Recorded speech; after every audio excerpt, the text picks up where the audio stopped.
Minglava, Manamia Tanatuashin, my share channel in Juzovare, the channel and the video, Giants member that Budu Rajan, so go tutorial video, or the best discipline of Chitetra, Miss Will don't tell me so yin, subscribe to what they so yin, subscribe to Tabi Wudan Subiazino. Okay, the channel is a video go, no danger channel, so notification button you are on Tabi minute no. The debate map of Jame, Janga, tomorrow, layout map they told the change. Tomorrow, the Israel base map they go, tomorrow, don't you tie solution, the base map source they go, for Jare, citation they are, the map ye no, the output Yabet town, born it at the ball. Hello, Bore, a chinia bono, Noradi, Maria map ye, psych up, no. The daily rate hammer solution, I thought I ya, G nebo, no, Maria map pony that day. အဲ့လိုချင်းမျိုးဆိုရှင်ညီမတို့ဘယ်လိုလုပ်ပြီးတော့ဒီစာသားကိုဖယ်လို့ရမလဲဆိုတဲ့အကြောင်းအရာလေးကိုဒီနေ့ပြောပြသွားမှာဖြစ်ပါတယ်။ကဲအတူတူကြည့်လိုက်ရပါရှင်။ညီမတို့ရောက်နေရတော့ ArcGIS Pro ထဲမှာပေါ့နော်။ ArcGIS Pro ထဲမှာညီမက map လေးတစ်ခုဖွင့်ထားတာပေါ့နော်။အခုဒီနေ့ပြောပြမှာကြတော့ညီမတို့ကဒီ base map တွေအကြောင်းပြောပြမှာပေါ့နော်။ Israel ကနေပြီးတော့ support လုပ်တဲ့ base map တွေအများကြီးပဲရှိရလေ။ဒါကြောင့်လည်း map ထဲမှာကြည့်မယ်ဆိုရင်ညီမတို့က base map တွေအများကြီးပဲရှိရ။အဲ့လိုမျိုးအများကြီးတွေကိုညီမတို့ကကိုယ်နဲ့ အဆင်ပြေမဲ့ base map တွေကိုယူသုံးကြတာပေါ့နော်။ဒီမှာ imagery hybrid ဆိုလဲ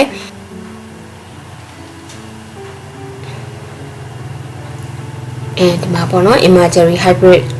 hybrid reference layer လေးဒါဆိုလို့ရှိရင်လည်းညီမတို့က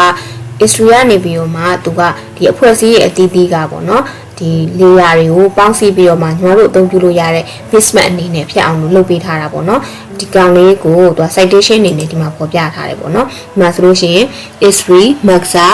ArcStar Geography and the GIS user community ဒီမှာ source ဆိုပြီးတော့ history ထပ်ပါပြန်တယ်ပြီးတော့ government,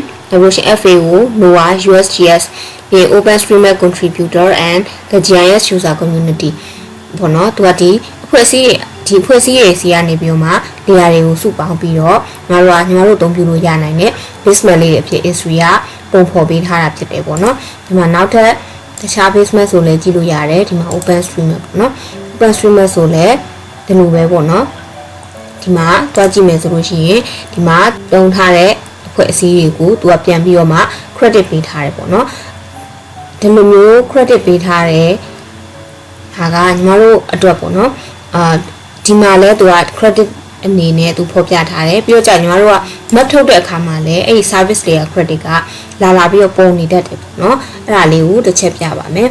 အတော့ညီမတို့က insert ထဲကနေပြီးတော့ layer map လေးတစ်ခုထုတ်လိုက်မယ်ပေါ့နော်တော့ကြာညီမဒီ A5 နဲ့ပဲထားလိုက်ပါတော့ဒီမှာပေါ့နော်ဒါဆိုရင်ညီမတို့ကframe လေးယူမယ်ဆိုတော့ map frame လေးက insert ဒီမှာ map frame လေးညီမတို့ယူလိုက်မယ်ပေါ့နော်ဒီမှာကြည့် map frame လေးယူလိုက်မယ်ဆိုလို့ရှိရင်ဒီမှာပေါ့နော်ဒီမှာသူကဒီစာသားတွေအများကြီးပဲပေါ်နေပေါ့နော်ဒီစာသားတွေပေါ်နေဒီလိုမျိုးစာသားတွေပေါ်တာကညီမတို့ဒီ map ပေါ်မှာညီမတို့ပြချင်တဲ့အချက်လက်တွေကတိတ်ပြီးတော့လည်းများဆမရှိဘူးဆိုလို့ရှိရင်တော့အဆင်ပြေရဲပေါ့နော်ညီမတို့ပြချင်တဲ့အချက်လက်တွေကဒီမျိုးပုံနဲ့အပြည့်ဖြစ်နေတယ်ဒီစာသားကလည်းများနေရဆိုလို့ရှိရင်တော့ညီမတို့ဒီစာသားကနည်းနည်းညီမတို့ရဲ့မြေပုံမှာနည်းနည်းလေးတော့ပြဿနာရှိလာဖြစ်တယ်ပေါ့နော်ဥပမာညီမတို့ရဲ့မြေပုံကဒီလိုမျိုးသေးသေးလေးအနေနဲ့ထုတ်ချင်တယ်ဒီစာသားကကြတော့ကြီးနေပေါ့နော်ဒါဆိုလို့ရှိရင်မြေပုံရဲ့သုံးပုံတစ်ပုံလောက်ကစာသားဖြစ်နေတာပေါ့အဲ့တော့ကြတော့ဒီလိုအခြေအနေမျိုးဆိုလို့ရှိရင်တော့ညီမတို့ကမိုးမာဒီစာသားကိုထားဖို့အတွက်အဆင်မပြေတော့ဘူးပေါ့နော်အဲ့တော့ကြတော့ဒီစာသားလေးကိုညီမတို့ဘယ်လိုဖယ်လို့ရမလဲကြည့်ကြအောင်နော်အဲ့တော့ကြတော့ညီမတို့ကဒီ dynamic test တွေကိုသွားလိုက်မယ်ပြီးလို့ရှိရင်ညီမတို့ကဒီမှာ service layer credit ဆိုတာလေးရှိရဲ့အဲ့ကောင်လေးညီမတို့ယူလိုက်မယ်ယူပြီးလို့ရှိရင်ညီမတို့ကဒီစာရွက်နဲ့လွတ်တဲ့နေရာလေးမှာပေါ့နော်လိုမျိုးလေးခွဲထုတ်လိုက်မယ်ဒါဆိုလို့ရှိရင်ဒီကစာသားလေးတွေကဒီပုံရောက်သွားပြီပေါ့နော်အဲ့လိုရောက်သွားပြီဆိုတော့ကမှညီမတို့ကဒါကသူကဘာပြောထားရလဲဆိုတော့ခုနပြောသလိုပဲဒီ base map မှာရှိသမျှ layer တွေကိုယူထားတဲ့ဖွဲ့စည်းတွေ credit ပေးထားတာအဲ့တော့ကြတော့ညီမတို့ကကြတော့ဒီ history base map ကိုယူသုံးထားတာဖြစ်တဲ့ ArcGIS.com ကနေယူသုံးထားတာဖြစ်တဲ့အတွက်ကြောင့်မို့လို့ညီမတို့ကဒီနားလေးမှာcredit အနေနဲ့ပေါ့နော်တူတူလေးပဲညီမတို့ထိုးပေးလိုက်မယ်အဲ့တော့ကြတော့ညီမတို့ကဒီမှာ rectangle လေး text box လေးတစ်ခုညီမတို့ဆွဲလိုက်မယ်ပေါ့နော်ပြီးတော့မှဒီထဲမှာညီမတို့ကပြန်ပြီးတော့ထိုးပေးမှာဖြစ်တယ်ပေါ့နော်အဲ့တော့ကြာညီမတို့က arcgis.com arcgis.com လို့ပဲညီမတို့ပြောလိုက်မယ်စာကြီးနေဟုတ်ပြီဟာတော့နည်းနည်းလေးဆွဲဆန့်လိုက်မယ်ပြီးလို့ရှိရင်ညီမတို့နည်းနည်းလေးပြန်ပြင်မယ်ပေါ့နော်စာလေးကိုအတော့ကြတော့သူ့ကိုညီမတို့ဝင်လိုက်မယ်နှစ်ချက်နှိပ်ပြီးတော့ဝင်လိုက်ပြီးတော့ညီမတို့ကဒီ test symbol တွေမှာ appearance ပေါ့နော်အဲ့ထဲမှာညီမတို့ကကြီးလို့နေဆိုရင်ညီမတို့က 0.6 လောက်ပဲထားလိုက်မယ်ပြီးလို့ရှိရင်အရောင်ကိုဖြူလေးထားရင်အဆင်ပြေမလားပေါ့နော်ဆက်ကြည့်ကြည့်အောင်ပြီးတော့ညီမပြီးရင်ဒါလေးကို position ကိုလည်းညီမ box ကလေးနဲ့ဆန့်တော့အောင်လဲလေးမှာပဲကွက်တီလေးထားလိုက်မယ်ပေါ့နော်ဒါဆိုကြည့်ကြည့်အောင်အပြပေါ်မှာအဖြူဆိုကြတော့မပေါ်ပေါ့နော်အတော့ကြတော့ပေါ်အောင်ညီမအရောင်လေးပေါ့အရောင်လေးပြန်ပြောင်းလိုက်မယ်အရောင်ကလေးကိုမဲလေးပဲကောင်းမှထင်ပါတယ်မဲလေးပဲပြန်ထားလိုက်တော့မယ်ထားပါတော့ဒါလေးပဲပေါ့ဒါဆိုရင်ညီမတို့ကဒီ ArcGIS.com ကနေပြီးတော့မှညီမတို့ဒီ basement လေးကိုအသုံးပြုထားပါတယ်ဆိုတော့ citation လေးပေါ့နော်ဒီလေးဒီမျိုးပုံလည်းဘာမှနောက်ရှက်မပေးဘဲနဲ့ရသွားပြီပေါ့နော်ဒါပေမဲ့လို့ညီမတို့ကဒီတိုင်းပေါ့နော်ကဲဒီမှာကိုဒီ citation အရှိအစားပေါ့နော်ဒီမှာညီမတို့ဒီ citation တူတူလေးကိုထည့်ပေးလိုက်ပြီဆိုတော့ဒါကိုညီမတို့ဖြတ်ပြလိုက်လို့မရပါဘူးဒီမှာတတိဖြတ်ပြလိုက်ရင်ဒီမှာပြန်ပေါ်လာတာပေါ့နော်အဲ့တော့ကြတော့သူ့ကိုဖြတ်ပြလို့မရဘူးအဲ့တော့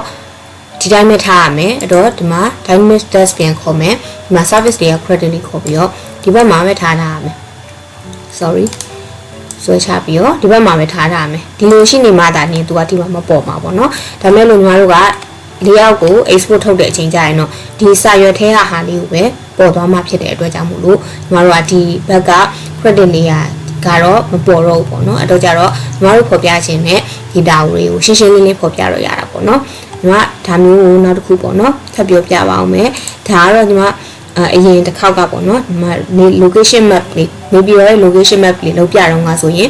ညီမကအဲ့တုန်းကတော့ညီမကဒီမှာ basement မသုံးတော့ကြတော့ဒီမှာ credit layer မပေါ်ဘူးပေါ့နော်အခုကျတော့ဒီမှာ credit layer လေးပေါ်နေပေါ့ညီမအခုဒီကောင်လေးကိုနမူနာဖျောက်ပြပါမယ်အဲ့တော့ကြတော့ဒီကနေပြီးတော့ dynamic test ကနေပြီးတော့ညီမတို့ဒီ service layer လို့ပြောလိုက်မယ်ပြီးလို့ရှိရင်ညီမတို့ကဒီဘက်မှာညီမဆွဲပြီးတော့ထုတ်လိုက်မယ်ပေါ့နော်ဒါဆိုရင်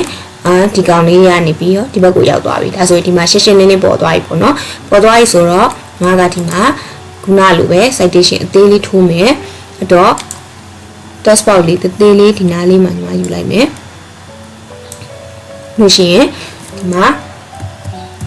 arcgis.com လို့ညီမရိုက်လိုက်မယ်ပေါ့နော်ညကြတော့ site ကလေးကအနေတော်လေးပဲလားဆိုရင်နည်းနည်းလေးကြီးနေသေးရပေါ့နော်ကြီးနေသေးရဆိုတော့ညီမနည်းနည်းသေးလိုက်မယ်ဒါကြတော့သူ့ပေါ်မှာညီမ right click နှိပ်ပြီးတော့ site လေးကိုနည်းနည်းလေးပြန်ချိန်မယ် site လေးနည်းနည်းလေးပြန်ချိန်လိုက်မယ်ဆိုတော့ sys လို့ပဲထားလိုက်မယ်ပေါ့နော် apply ဒါဆိုရင်ပြီးရင်ညီမလေကောင်ကိုပို့လိုက်မယ်လေကောင်ကိုပို့လိုက်မယ်ပေါ့နော် apply ရပြီပြီးရင်ဒီကောင်လေးကိုညီမကဒီအောက်နားလေးဒီဘက်ထောက်နားလေးကိုဆွဲလိုက်မယ်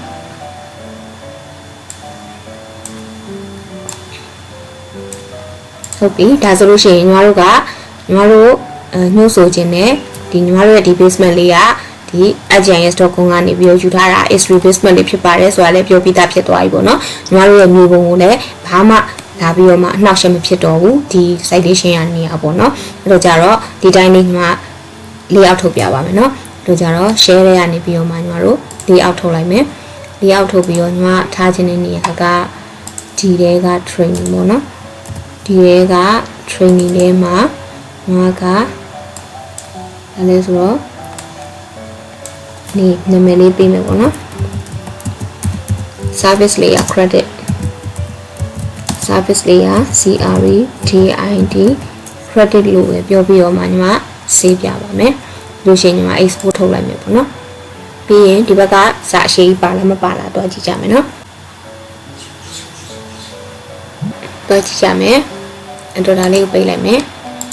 ပြီးရင်ညီမတို့ဒီတ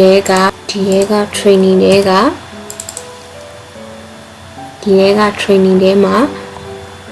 တွေ့ပြီဒီမှာ service layer credit ဖွင့်ကြည့်လိုက်မယ် ဒါဆိုလို့ရှိရင်ညီမတို့ကဒီမှာဘေးက citation အရှိန်မပေါ်တော့ဘူးဒီမှာညီမတို့ခုနကတော့ပြောထားတဲ့ဒီ edit.com ဆိုရဲသေးလေးပေါ့နော်အဲ့ဒါလေးပဲပေါ်တော့တယ်ပေါ့နော်တော့ကြတော့ညီမဒီနေ့ပြပေးခြင်းတဲ့အကြောင်းအရာလေးကတော့လောက်ပါပဲရှင်သဘောကျလိမ့်မယ်လို့မျှော်လင့်ပါတယ်ဟုတ်ကဲ့ပြပေးစေချင်တာလေးတွေသိချင်တာလေးတွေရှိလို့ရှိရင်လည်း comment မှာပဲဖြစ်ဖြစ် messenger မှာပဲဖြစ်ဖြစ်ဒါပြီးတော့မိထားပေးလို့ပြောထားပေးလို့ရပါတယ်ရှင်အဆုံးထိကြည့်ရှုပေးတဲ့အတွက်လည်းကျေးဇူးအများကြီးတင်ပါတယ်နောက်တော့ကြားလို့ရှိရင်လည်းစိတ်ဝင်စားစရာကောင်းမယ်လို့ထင်တဲ့ဗီဒီယိုလေးတွေနဲ့အတူတူပြန်လာခဲ့ပါအောင်မယ်အားလုံးပဲကျန်းမာပေးခင်ကြပါစေဘိုင်ဘိုင်ပါရှင်